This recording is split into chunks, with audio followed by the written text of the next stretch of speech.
கடந்த ஒரு மாச காலமா திருப்பரங்குன்ற இஷ்யூவை பத்தி அவ்வளவு சீரியஸா பேசிட்டு இருந்த நம்ம இப்ப ஏன் முக்கியமான தீர்ப்பு வந்திருக்கு, அதுவும் எலெக்ஷன் டைம்ல ஏன் பேசாம அமைதி காக்கிறோன்றது எனக்கு சுத்தமா புரியல.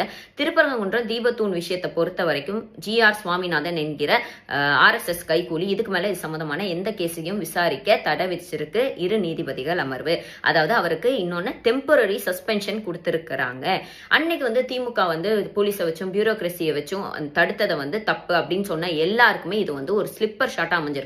அவர் அது மட்டும் இல்லாம CISF மத்திய தொழில் பாதுகாப்பு படையையும் அவரோட அதிகாரத்துக்காகவும் தான் இருக்கக்கூடிய ஒரு இயக்கத்துக்கு சார்பாகவும் பயன்படுத்தியிருக்காரு அப்படின்ற ஒரு தீர்ப்பு வந்திருக்குது.